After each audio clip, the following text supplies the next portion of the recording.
Amén. Vamos a la palabra del Señor en esta mañana.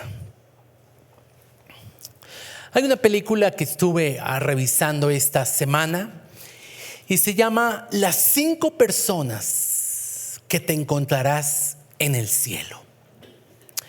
Y narra la historia de Eddie, un veterano de 83 años de edad, quien siente que su vida ha sido ordinaria, insignificante, y quien muere al intentar salvar a una niña de un accidente en un parque de atracciones donde él trabaja. Él llega al cielo y allí se encuentra con 5 personas que de una forma directa o indirecta Dios usó para que él estuviera en el cielo. Por ejemplo, dentro de esas 5 personas está su padre, a quien Eddie odió durante su vida, debido a su abandono, debido a su maltrato. También encontró a su esposa, quien falleció unos años antes que él, quien le da una lección maravillosa. Y también encontró a su capitán en la guerra en la que participó, quien le disparó en la pierna y lo dejó cojo para el resto de su vida. ¿Qué aprendió Eddie? A través de su papá, el poder y la necesidad de perdonar. A través de su esposa, que el amor traspasa la muerte. Y una frase que escuché ayer en un matrimonio que estuvimos acompañando a alguien de la iglesia, que me impactó, porque ella le dice en sus votos matrimoniales a él, le dice: no te digo que te amo con el corazón, porque el corazón un día deja de latir. Te amo con el alma, porque el alma estará en la eternidad. Y eso lo aprendió Eddie. La están copiando ahí para el día. Pero su capitán de guerra, y tal vez de allí se desprende mi mensaje, fue quien lo lastimó, fue quien le hirió la pierna. Pero él comprendió en el cielo, cuando se encuentra con él, que la razón por la que su capitán hizo eso fue para impedir que él corriera y pisara un campo de minas y perdiera la vida. Fue lastimado Eddie, pero fue con una intención de salvar y proteger su vida. Así que Dios usó esta película para traer un mensaje a mi corazón y por ende a la iglesia. Y es que todas las personas con las que nos relacionamos a lo largo de nuestra vida tienen una enseñanza que Dios espera que estampemos en nuestro corazón. Esas personas nos han influenciado para tomar decisiones y estar donde hoy estamos. Muchas de ellas nos están ayudando evidentemente en la consecución de nuestras metas. Pero hay otras que aparentemente no nos ayudan, pero que incluso, como es el caso del capitán de este hombre, es usado por Dios para llevar a cabo su plan perfecto y colocarnos en el lugar exacto donde Dios ha establecido que estemos. Por eso titulé mi enseñanza en esta mañana: personas que conocerás, camino al propósito de Dios. Y son varios tipos de personas. Hoy me voy a centrar en la primera de ellas. Muchas de estas personas, a veces sin saberlo, te están acercando al propósito de Dios. Es más, algunas de ellas, sin tener las mejores intenciones hacia ti, no se dan cuenta que sus ataques, sus lanzas, te están acercando al lugar exacto donde Dios te necesita. Y en relación a esto quisiera iniciar con Jeremías 29:11, donde el Señor nos dice: yo sé los pensamientos que tengo acerca de ustedes, pensamientos de paz y no de mal, para que al final te dé o les dé lo que ustedes esperan. Este versículo me muestra que fuimos apartados por Dios para un plan perfecto de parte de Él. La vida se trata de descubrir ese propósito, de que Dios en nuestra comunión con Él nos revele cuál es su plan y su destino para cada uno de nosotros, que sin duda, escúcheme, es glorioso. Le puede decir eso a la persona que está al lado, dígale, es glorioso. Ese es el destino de Dios para nuestras vidas. Es maravilloso. Y aunque no sea el mismo destino para todos, finalmente es el plan perfecto. Y dice la Biblia que la voluntad de Dios es buena, es agradable y es perfecta.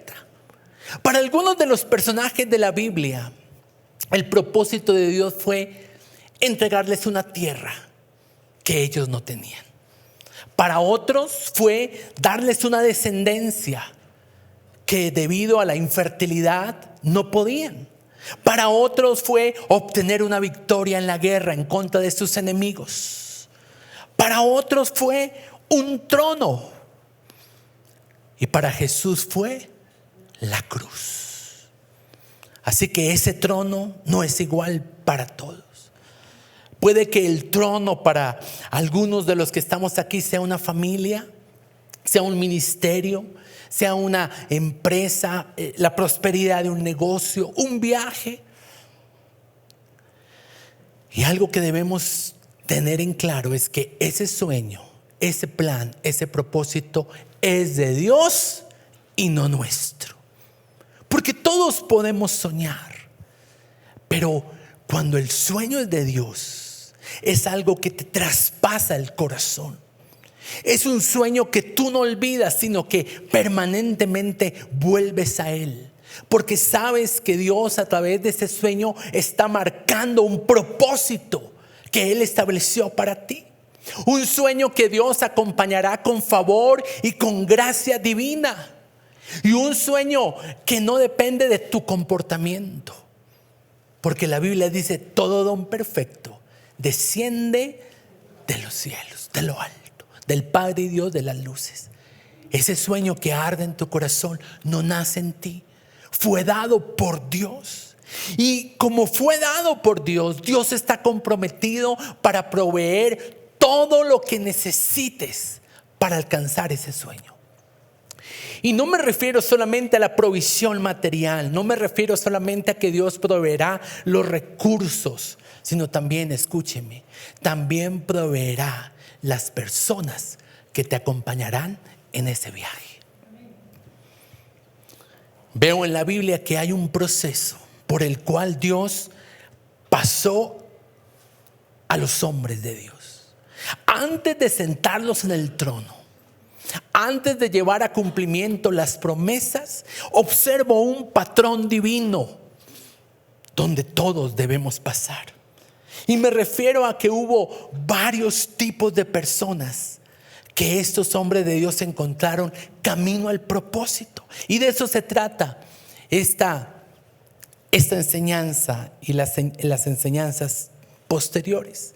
Quizás tú estás en un punto diferente en relación al camino del propósito de otro. Quizás la persona con la que hoy tú te estás encontrando no sea la misma persona con la que se está encontrando tu esposo, tu hijo o tu amigo. Pero lo que sí sé es que todos en un momento dado nos vamos a topar con este tipo de personas. Todos vamos a tener que pasar la prueba en el momento en que nos encontremos con ellos. Puede que no sea el mismo orden, puede que no sea en la misma circunstancia, pero que los vas a encontrar. Y por eso quiero referirme al primer grupo de personas con las que nos encontraremos camino al propósito de Dios. Y hablo de los oponentes, tus oponentes. Y en este momento oro para que el Espíritu Santo comience a revelar quiénes son esas personas que tú has considerado tus opositores. Esas personas que tú sientes que hacen resistencia para que tú no avances camino al propósito de Dios en tu vida.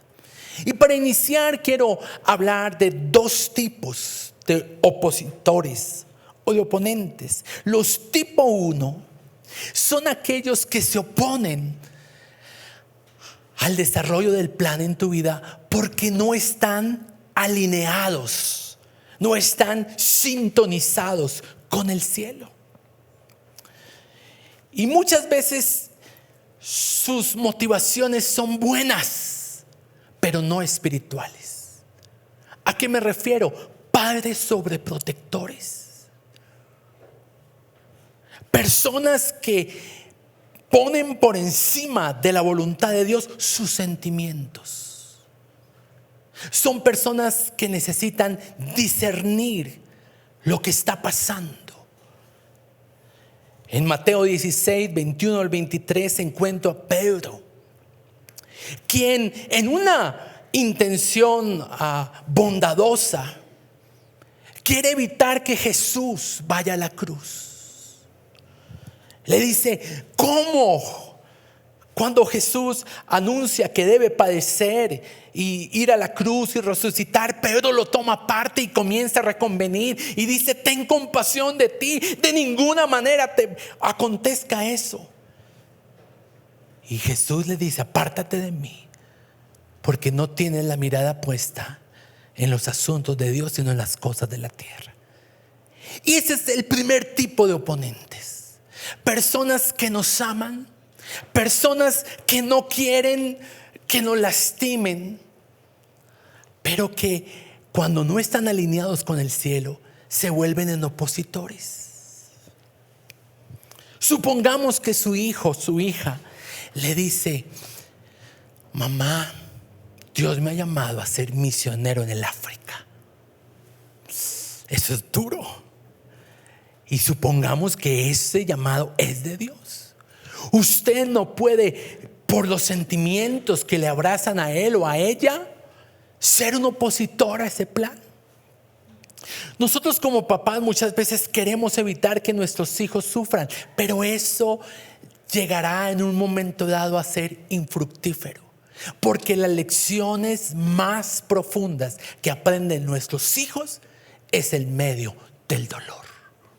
Así que hoy quiero hablar a esos papás sobreprotectores que sin darse cuenta sus sentimientos lo tienen desalineado de lo que Dios está diciendo en relación al propósito para su casa.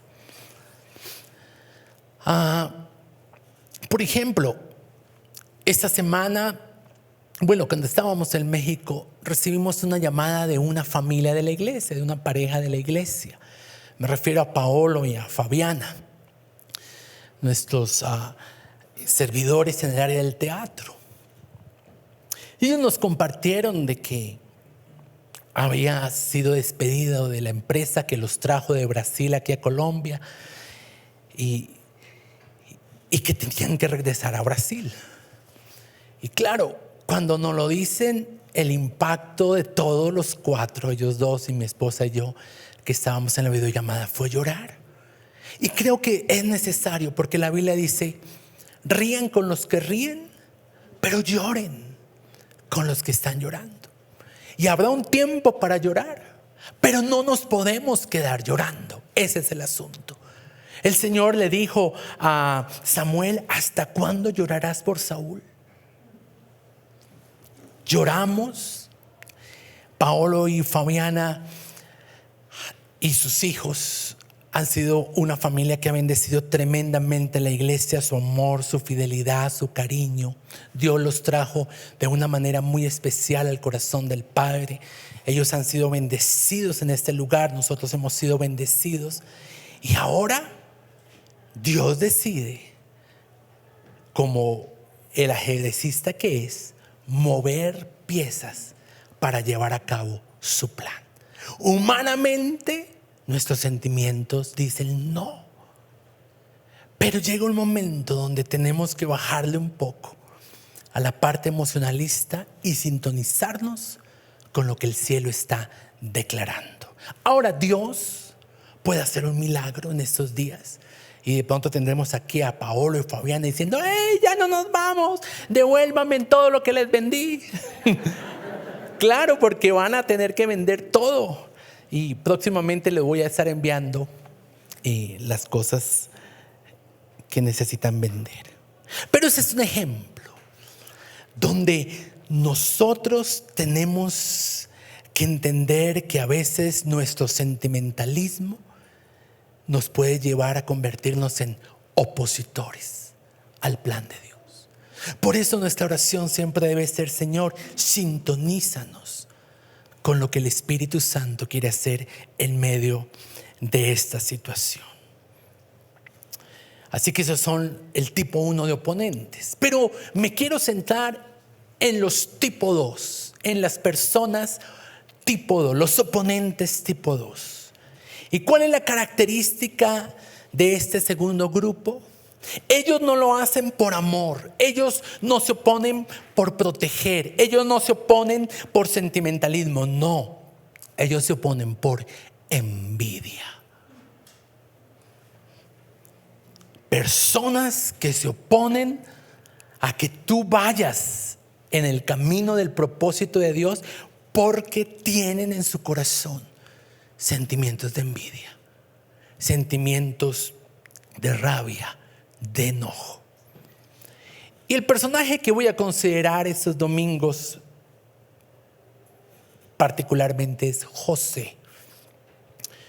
A José le decían, como una forma de insultarlo, el soñador. Y efectivamente, él recibió sueños de Dios. Y en los sueños que Dios le dio, le mostró el propósito que él tenía para con él. El sueño de Dios para José es que él sería una persona de mucha influencia en el gobierno de Egipto, que era la potencia mundial de ese entonces. Y Dios lo llevó ahí no solamente para que José recibiera aplausos, no, sino para que cuando él fuera gobernador de Egipto, sostuviera en los años de hambre al pueblo de Israel. Dios tiene un propósito. Dios es un ajedrecista que traza sus movimientos de forma tal que pueda adelantar sus planes aún por encima de la envidia de tus opositores. ¿Quiénes fueron los oponentes para José? Qué triste, sus propios hermanos. Se esperaría que los hermanos de sangre, en este caso, sean las personas de las cuales tú esperas en un momento dado ser ayudado, ser protegido. Pero como José, ellos terminaron por atacarlo. Lo envidiaban con todas las fuerzas y se declararon sus enemigos. Génesis 37:11, claramente la Biblia muestra. Y sus hermanos le tenían envidia. Y lo más terrible es que su papá veía eso, meditaba en eso, pero no hizo nada. Paparote, un convidado de piedra. Y eso generó una crisis terrible. Y puede que tú estés hoy en medio de una crisis similar. Y hoy el Señor te dice: yo voy a llevar mi plan a cabo contigo, a pesar de tus opositores. La envidia es una de esos cánceres del alma que se suele manifestar sobre todo en relaciones de hermandad. Ahora, por eso la iglesia tiene que estar muy alerta, porque somos hermanos. Dígale a la persona que está al lado: tú eres mi hermano. Y debemos tener mucha precaución de que la envidia no brote en el corazón hacia su hermano. Difícilmente, hay casos, pero difícilmente la envidia brota de un hijo cuando su papá es prosperado. Eso por lo general no se ve. Pero lo que sí se ve es que brote cuando su hermano, y más si es el menor, en el caso de José, es prosperado, es bendecido. ¿Cómo creen ustedes que se sintieron los hermanos de José cuando su papá le confeccionó una túnica de colores que hablaba acerca del favoritismo que él le tenía por encima de sus hermanos? Eso causó envidia. Y no solamente me refiero a la envidia de los hermanos en contra de José, sino pensemos en la envidia de Raquel y Lea. Raquel envidiaba a Lea porque Lea era fértil. Por otro lado, Lea envidiaba a Raquel porque Raquel era bonita. El primer asesinato de la historia ocurrió entre ¿quiénes? Dos hermanos. El hermano del hijo pródigo se enojó por envidia cuando vio que el hermano menor llegó a casa y su papá le hizo un gran banquete. Ahora, mucha atención con esto. La envidia es un sentimiento tan camuflado, tan guardado, que se manifiesta cuando Dios decide levantarte. Puede que tú digas, no, yo no tengo envidia. Pero eso se sabrá cuando Dios, por alguna razón soberana de Él, escoge a alguien cerca de ti y le da algo que tú quisieras que te hubiera dado a ti. Génesis 21, versículos 8 y 9, se nos habla acerca del nacimiento y del crecimiento de Isaac. Y dice la Biblia, el niño creció y fue destetado. Y entonces Abraham hizo un gran banquete el día que fue destetado. Y Sara vio que el hijo de Agar, o sea, su medio hermano, el cual le había dado a luz a Abraham, se burlaba de su hijo Isaac. ¿Qué pasó cuando nació Isaac? Todos estaban felices. Yolanda, ¿estás conmigo? ¿Sí estás conmigo? Ah, bueno. Todos estaban felices. Nació Isaac. Dios cumplió la promesa. Dios le dio un hijo como lo prometió. El problema no fue cuando nació. El problema fue cuando creció. Nos alegramos cuando Dios entrega una palabra a alguien, pero debemos cuidar nuestro corazón que no brote la envidia cuando Dios materializa esa promesa. El niño creció. Y dígale a la persona que está al lado, vas a crecer. ¿Cuántos dicen amén a eso? Mientras somos pequeños, no habrá problema. El problema es cuando Dios decide levantarnos. Consideremos a David. El plan de Dios para David es hacerlo rey de Israel.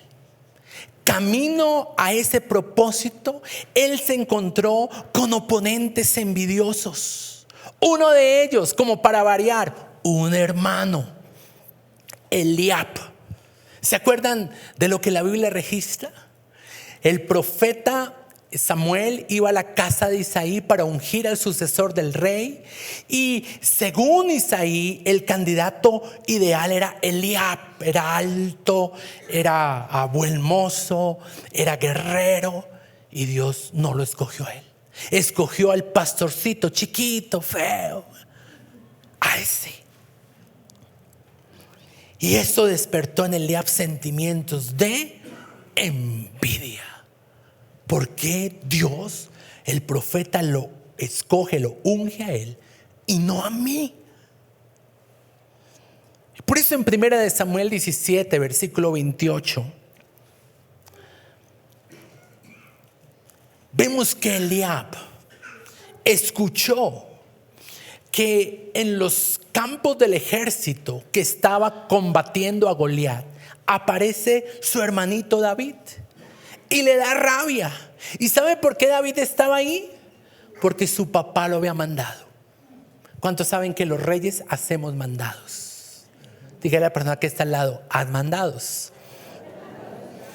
Porque camino a hacer ese mandado, te vas a encontrar con el trono. Haga el mandado que su papá le pide. Haga el mandado que alguien le ordena. Porque camino al propósito de Dios, te vas a encontrar con lo que Dios te ha prometido. Primera de Samuel 17:28 dice que Eliab escuchó que su hermano estaba allí trayéndole comida, porque el papá le dijo, llévale comida a tus hermanos. David no estaba en la lista de los guerreros que iban a enfrentar a Goliat. Él estaba haciéndole un mandado a su papá, estaba sirviéndole a sus hermanos, les estaba llevando comida. Les estaba llevando comida a sus oponentes envidiosos. Hay mucho que aprender en relación a lo que la Biblia nos enseña. Entonces él le dijo, ¿para qué has venido acá? ¿Con quién ha dejado las ovejas en el desierto? O sea, como usted no sirve para eso, usted para la guerra no es, usted está allá limpiando la lana que se le ha caído a las ovejas. Pero un principio que voy a tocar más adelante, pero lo quiero resaltar acá, versículo 30. ¿Qué hizo David? Apartándose de él. No le dio importancia. De hecho, David dice, ay, usted habla solo carreta, habla por hablar. Y además de tener que lidiar con su hermano, con la envidia de su hermano, un capítulo después, ahora está lidiando con la envidia de su suegro. Primera de Samuel 18, versículos 6 al 16, los entro en el contexto. Usted sabe que Dios le dio la gracia a David para derribar al gigante, y entonces las bailarinas salieron con el pandero y declaraban, mientras el rey Saúl ha dado muerte a 1000, David ha dado muerte a 10,000. Y eso no le gustó ni 5 al rey Saúl. Entre otras cosas, porque él ya sabía que Dios estaba buscando un sucesor. Y muchas veces las personas que te van a envidiar son aquellas que en el plan de Dios tú vas a suceder, tú vas a reemplazar. Versículo 8 de Primera de Samuel 18, se enojó Saúl en gran manera. Y desde aquel día, versículo 9, Saúl no miró con buenos ojos a David, ya no lo miraba como antes. ¿Por qué? Porque David comenzó a crecer. Te miró con buenos ojos cuando naciste, cuando estabas siendo pastor, pero ahora que el Señor te está promoviendo, la envidia brota. Y debemos tener cuidado con nuestro corazón para no dar lugar a la envidia. Pero por otro lado, también tenemos en esta mañana que preguntarle al Señor, ¿qué hacer cuando mi suegro me envidia? ¿Qué hacer cuando mi hermano me envidia? Y dice que vino un espíritu malo con derecho legal, un derecho que Dios mismo le dio. Y entonces Saúl comenzó a desvariar, porque los sentimientos como la envidia te hacen salir fuera de sí, te nublan el foco y te sacan de la visión. Versículo 11, arrojó Saúl la lanza para tratar de matar a David por la envidia que le tenía, pensando clavaría a David en la pared. Pero algo que aprender, David evadió las lanzas 2 veces. Así que quiero responder a la pregunta, ¿qué hacer cuando soy envidiado? ¿Qué hacer con este tipo de personas que cuando Dios decide darme crecimiento van a oponerse a mi avance, a mi progreso, porque me tienen envidia? Y sobre todo en aquellos que trabajan en un contexto secular. ¿Sabe qué? Como nosotros pasamos mucho tiempo en la iglesia, en el reino, a veces se nos olvida cómo es el mundo. Y el mundo es envidioso. Y sobre todo envidian a los hijos de Dios, porque no soportan la luz. Somos portadores de luz. Y ellos, movidos por sentimientos que el enemigo ha incubado en su corazón, van a convertirse en opositores. Y tal vez usted está hoy en medio de una situación injusta, en medio de una situación que usted humanamente no entiende y que es el resultado de envidia a su alrededor. Por eso quiero responder a la pregunta: ¿qué hacer con ese tipo de personas? Los oponentes envidiosos. Número 1, y no sé si esto le va a gustar a muchos, pero es lo que la Biblia dice: ámeles y continúe sirviéndoles. ¿Es fácil? No. Pero Jesús lo hizo. Jesús sabía que ahí estaba Judas. Él supo que uno de sus discípulos cercanos lo iba a traicionar. Y él le lavó los pies a todos, incluso a Judas. ¿Qué debo hacer con las personas que me envidian? Ámeles y continúe sirviéndoles, así como hizo David. David pudo haberle refutado a su papá: ¿cómo voy a llevarle alimento a mis hermanos? Ellos me envidian, ellos me odian, ellos me detestan. Y el padre dijo: ve, aliméntalos. Ve, sírveles. Romanos 12, lo leo en la traducción lenguaje actual, versículos 20 al 21. Dice la Biblia: si tu enemigo tiene hambre, si tu oponente tiene hambre, dale de comer. Si tiene sed, dale de beber. Así harás que le arda la cara de vergüenza. En otra versión dice: se va a poner rojo. Porque ¿cómo así que yo le hago mal y él me paga con bien? Dice la Biblia: no se dejen vencer por el mal. Al contrario, triunfen sobre ese mal haciendo el bien. Palabra de Dios, te alabamos, Señor. Es que yo estuve en el matrimonio católico, entonces ahí me actualicé un poquito de las respuestas. ¿Qué hacer con ese tipo de personas? Ámeles y continúe sirviéndoles. Número 2, y lo vimos: ignore sus ataques. Cuando alguien te tira una lanza, hay una posibilidad que te hiera. Otra posibilidad, que tú le devuelvas la lanza. Pero lo que Dios dice: evádelo. Ignore sus ataques. Más bien, preste atención a lo que Dios está diciendo en los lugares celestiales. Porque el enemigo quiere que usted se enfoque en los asuntos de la tierra y que sus decisiones y su forma de percibir sus circunstancias estén basados conforme a lo que sus ojos físicos ven. Pero Dios dice: ponte a prestarle más atención a lo que yo estoy diciendo, a lo que yo estoy haciendo. Vimos que David no le prestó atención a sus hermanos. José tampoco nunca confrontó la envidia de sus hermanos. Él confió en lo que Dios había determinado hacer, a pesar de los opositores que lo rodeaban. Número 3, ore y haga guerra espiritual. ¿Por qué? Porque nuestra pelea no es con las personas, nuestra pelea es contra huestes espirituales de maldad. Y parte de su guerra espiritual me la ilustra muy bien el libro de Nehemías, en el capítulo 4.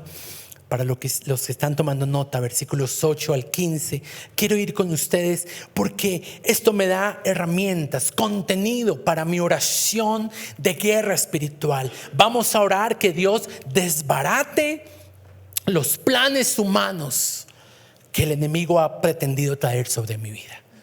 Le estoy dando a usted contenido bíblico para que usted en la guerra diga: y en el nombre de Jesús ordeno que los planes del diablo en mi contra sean desbaratados. ¿Cuál era el sueño, el propósito de Dios para Nehemías? Construir a Jerusalén, levantar un muro que el enemigo había derribado. Pero tenía unos oponentes, Sanbalat y Tobías. ¿Ha mirado usted la historia? Y mire lo que dice Nehemías 4, 8 al 15. Conspiraron todos a una para venir a atacar a Jerusalén y hacerle daño. Pero ¿qué hizo Nehemías? Versículo 9. Entonces oramos. Cuando lo ataquen, cuando conspiren en su contra, cuando los envidiosos quieran arremeter en su contra, ore.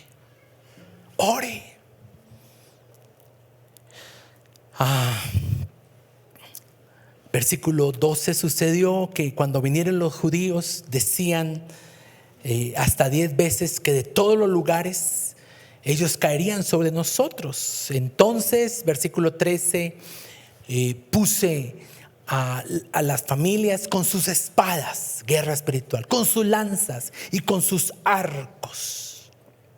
Y después miré y me levanté, estoy en el versículo 14, y le dije al resto del pueblo: no teman. Y eso dice el Señor en esta mañana hacia su iglesia: no teman delante de ellos. Acuérdense del Señor, que es grande y temible. Y así terminamos hoy la adoración. Cuán grande es Dios. Y peleen por sus hermanos. Si hay un llamado a la oración, si hay un llamado a la guerra. Y versículo 15, cuando oyeron nuestros enemigos que lo habíamos entendido y que Dios había desbaratado el consejo de ellos. Tremendo. Señor, desbarata el consejo de los opositores envidiosos. Cualquier consejo que ellos han tramado en mi contra. ¿Es bíblico orar de esta forma? Totalmente. Usted no está enfrentando a la persona, usted le ama, usted le sirve, pero usted está haciendo guerra espiritual en contra de lo que se mueve alrededor de esa persona. Número 4. Y eso ocurre cuando sus opositores lo están deteniendo. Número 4, tome distancia de ellos. ¿A qué me refiero? A cuidar su corazón. Les mostré que David se apartó de Eliab cuando Eliab empezó a vociferar cosas absurdas. Debemos tomar distancia para que nuestro corazón no se cargue con lo que Eliab está diciendo. En ocasiones una distancia emocional, pero puede que termine siendo una distancia física. ¿Qué le dijo Jesús a Pedro? Apártate de mí. Separación. Génesis 13, versículos 7 al 8, habla de una contienda que ocurrió también en una familia. En este caso, Lot y su tío Abraham. Dios los prosperó, Dios los hizo crecer, Dios los engrandeció. Ellos comenzaron a multiplicar su ganado y la tierra era pequeña. No podían convivir juntos. Así que por designio divino, Abraham le dice a Lot: mira, no podemos estar motivando más contienda entre tus siervos y los míos. Hagamos algo. Si tú coges a la derecha, yo cojo a la izquierda. Y allí cada uno extiende sus territorios conforme a lo que Dios quiera prosperarnos. Y si tú coges a un lado, yo cogeré al otro. Se separaron.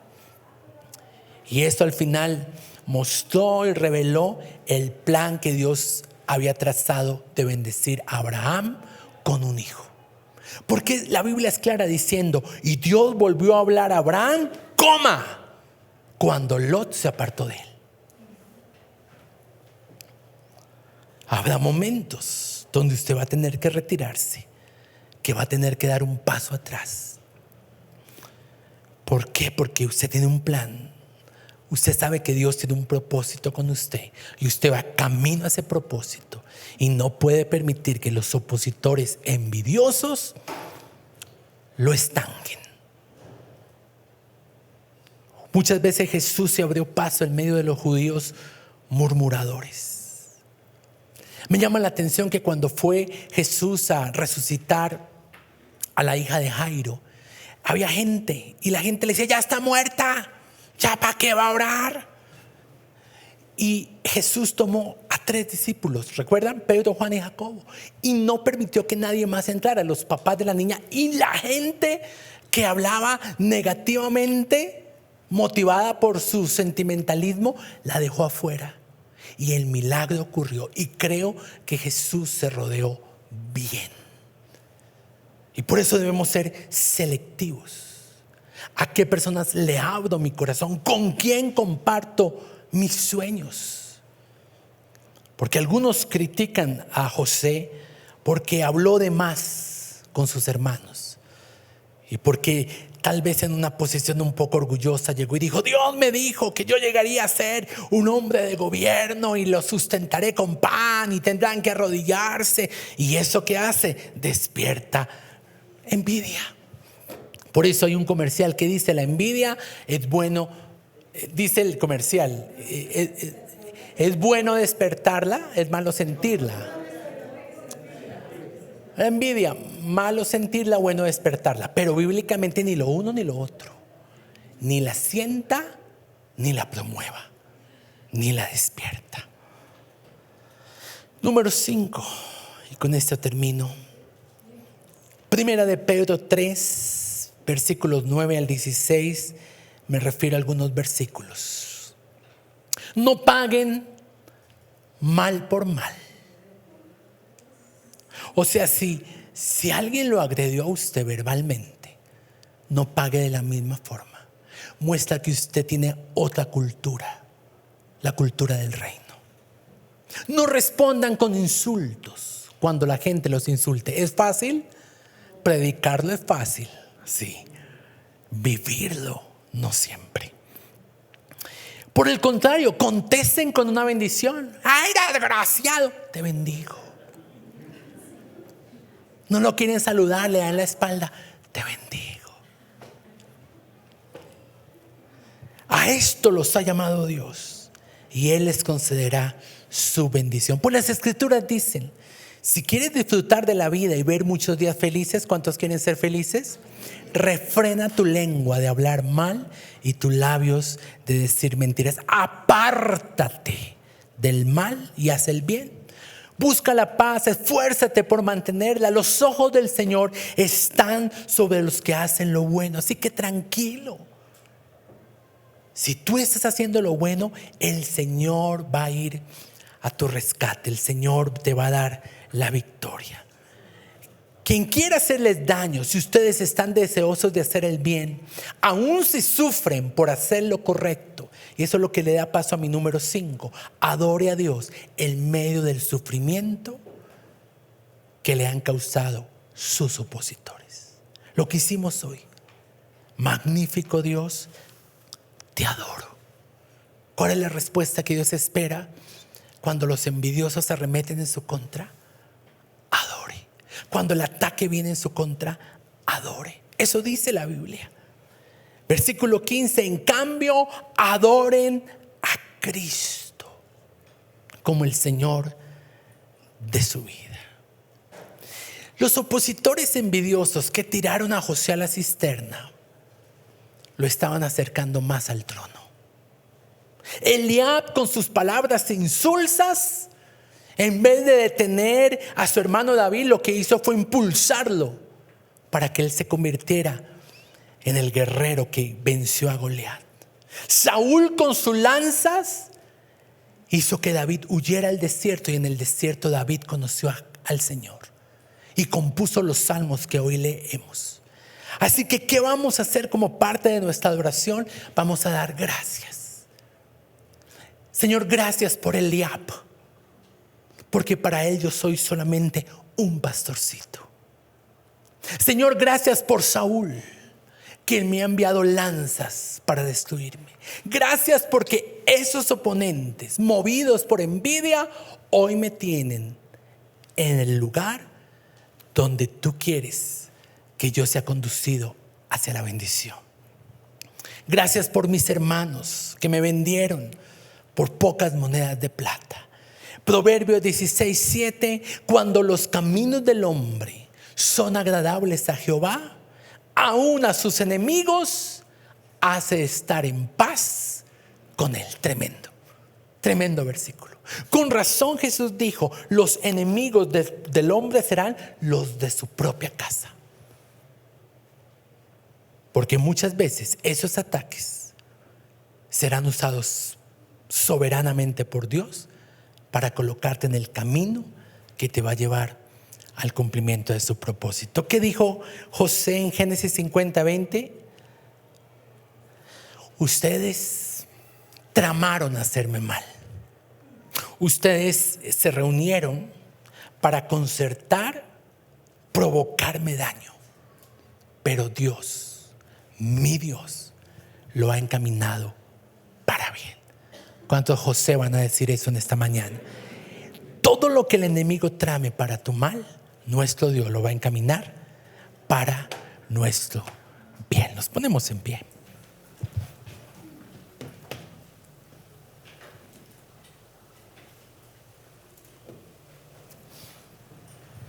Y yo quiero que te acerques en esta mañana al Señor y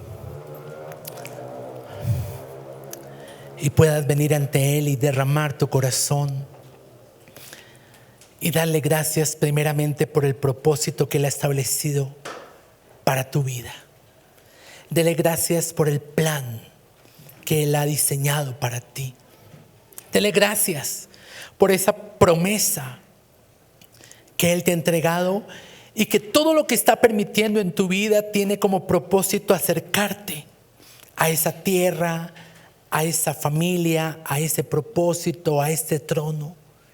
Dale gracias con tu corazón. Dale gracias al Señor, porque todas las cosas ayudan a bien para aquellos que lo amamos. Dígale: Señor, enséñame a estar alineado con el cielo. Dame discernimiento para que muchas veces mis sentimientos proteccionistas, como Pedro, no afecten el plan que tú has trazado hacia mi vida o hacia mi casa.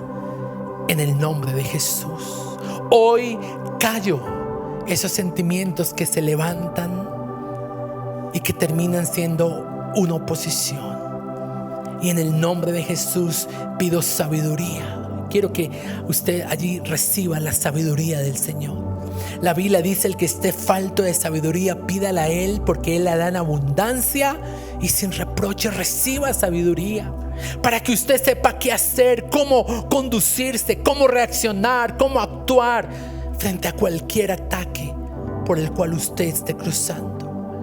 Señor, te pido que el Espíritu Santo pueda venir hoy sobre toda persona que se siente en el centro de un ataque, en el nombre de Jesús, y levántale, Señor, como un padre levantaría a su hijo. Levántale. Estoy a tu lado, he llorado contigo, he sido testigo de los ataques, de las palabras, de las calumnias, de los malos entendidos, de las cosas que han fabricado para desprestigiarte. Yo lo he escuchado. Pero dice el Señor: yo desbarataré sus planes, porque tengo un plan contigo. Por eso, Señor, no permitas que yo me quede estancado por tener una actitud equivocada. Por eso renuncio hoy a toda venganza, y quiero que renuncie allí en el nombre de Jesús de forma audible. Iglesia, dígalo conmigo: en el nombre de Jesús, yo renuncio a toda venganza en mi corazón, a toda ira, a toda impulsividad emocional que me lleva a tomar decisiones incorrectas que me alejan del propósito de Dios. Y en el nombre de Jesús opero en la sabiduría y en la dirección que el Espíritu Santo en esta mañana me está entregando, en el nombre de Jesús. Dígale: Señor, yo te dije que me usaras, úsame. Y muchas veces usted se va a sentir usado por personas que le van a dar una puñalada por la espalda. Y precisamente eso hizo Jesús: morir en la cruz por aquellos que pedían que Él fuera crucificado. Señor, enséñame a servir y a pasar por alto las ofensas y a cerrar mis oídos, a ignorar las palabras que me descalifican, los ataques del enemigo. Ayúdame, Señor, a separar mi corazón de cualquier palabra que el enemigo ha enviado hacia mi vida en el nombre de Jesús. En el nombre de Jesús. En el nombre de Jesús. Señor, hoy quito mi mirada de lo que está pasando en la tierra y coloco mi mirada en lo que tú dices en los lugares celestiales. Y por último, Señor, ayúdame a adorarte en medio del dolor, en medio del sufrimiento, en medio de las lágrimas. Que también mis lágrimas puedan ser en esta mañana, Señor, una ofrenda que cae en el altar. Es cierto, la Biblia dice que Dios bendice al dador alegre, pero también dice que cosecharán los que sembraron con lágrimas. Y hoy en el altar, Señor, presentamos nuestra vida y nuestro corazón, adorándote en medio del ataque de los oponentes, en medio de los ataques de los adversarios. Y te doy gracias por las personas que tú estás usando para acercarme más al propósito tuyo en mi vida. Puede que no sean las personas que yo espero, puede que no actúen como yo esperaba, pero descanso al saber que por encima de eso estás tú, y ahí está mi confianza. Levante sus manos al Señor y en medio de lo que está sintiendo, adore al Señor con todo su corazón y con toda su alma.